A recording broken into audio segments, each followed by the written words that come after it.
Bonsoir Pascal Boniface. Bonsoir. Soyez le bienvenu sur TV5 Monde. Vous êtes l'auteur de 2 livres, Planète Football, c'est aux éditions Steinkiss avec des dessins de David Lopez. Et puis L'Empire Foot, comment le ballon rond a conquis le monde. C'est aux éditions Armand Collin avec la préface de Lilian Thuram, ancien champion du monde en 98. Alors on l'a appris la semaine dernière, Pascal Boniface. On connaît le trio qui va organiser la Coupe du Monde en 2026, trio 100% nord-américain, Canada, États-Unis, Mexique. J'ai presque envie de vous dire, ça colle parfaitement à votre sujet d'études. Football et politique ne sont jamais bien loin. Dans tous les sens, effectivement, parce qu'au moment où Donald Trump remet en cause l'ALENA, insulte le Premier ministre du Canada, veut construire un mur à la frontière du Mexique, son pays propose d'héberger avec ces 2 autres pays la Coupe du Monde 2026. Il était opposé au Maroc. Alors le Maroc est moins riche, il y a moins, mais c'était un pays, une Coupe du Monde plus concentrée, avec moins de transport et peut-être un peu plus cohérente. Et puis il y a surtout, pour la première fois, une Coupe du Monde a été attribuée sous la menace, puisque Donald Trump a menacé les pays qui ne voteraient pas pour la candidature américaine de représailles, de sanctions.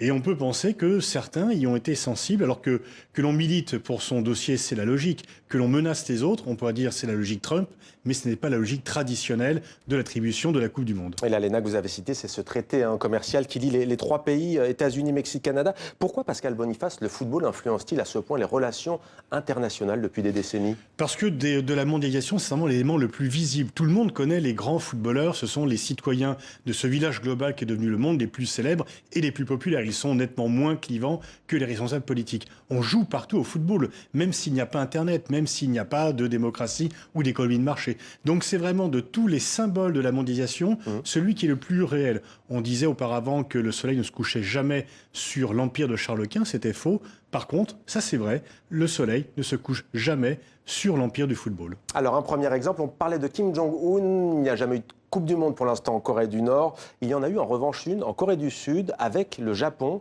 Pourquoi est-ce que vous prenez cet exemple ? Bien parce que c'était en fait une modalité de l'extension du football. Pendant très longtemps, le football se multipolarise finalement. Pendant très longtemps, c'était Europe et Amérique du Sud, un peu les pays pionniers.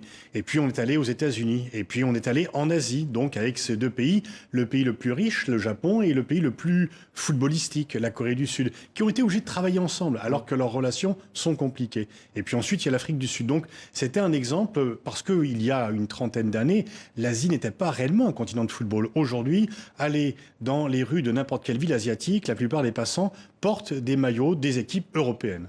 Alors, vous prenez plusieurs exemples, notamment l'Angleterre et les jeunes, une étude réalisée il y a quelques années qui montre que les jeunes connaissent d'abord Dieu, ensuite Wayne Rooney, ancien footballeur, ensuite David Beckham et ainsi de suite. Jésus-Christ d'ailleurs entre les deux, on voit le dessin. Elisabeth II, avec ce petit dessin à la fin, Donald Trump qui proteste pour dire coucou, je suis là.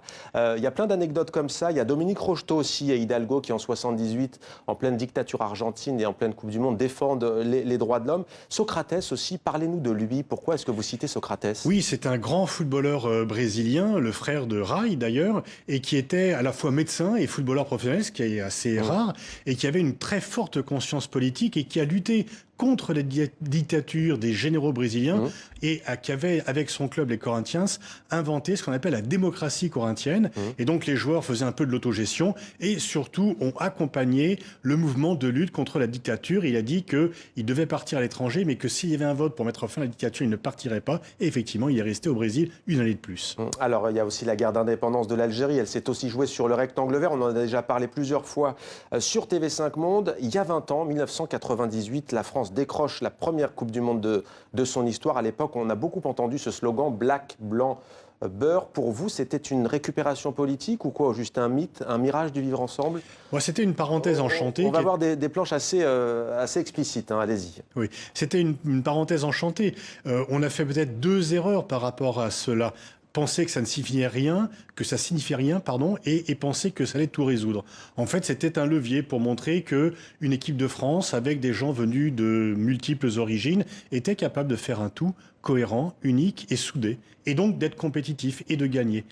Après, dire que ça suffit pour résoudre tous les problèmes de banlieue, de chômage, non.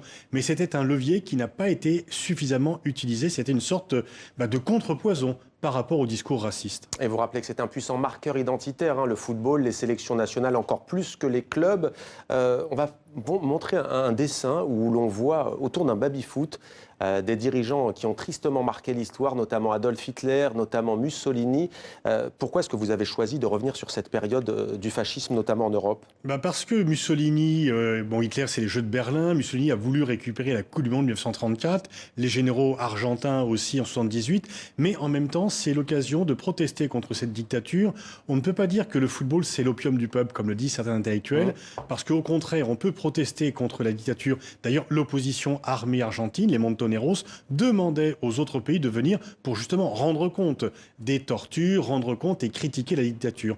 Et on voit très bien d'ailleurs que l'exemple de Socrates, parmi d'autres, le fait d'apprécier le football n'empêche pas d'avoir une conscience politique. Et vous rappelez notamment que lorsque les troupes franquistes entrent à Barcelone, elles ont 4 missions précises: purger les communistes, les anarchistes, les autonomistes et le FC Barcelone. Football et politique ne sont jamais bien loin. Merci beaucoup Pascal Boniface d'avoir répondu à nos questions. L'Empire Foot donc, et puis Planète Football également, un livre illustré. Merci à vous.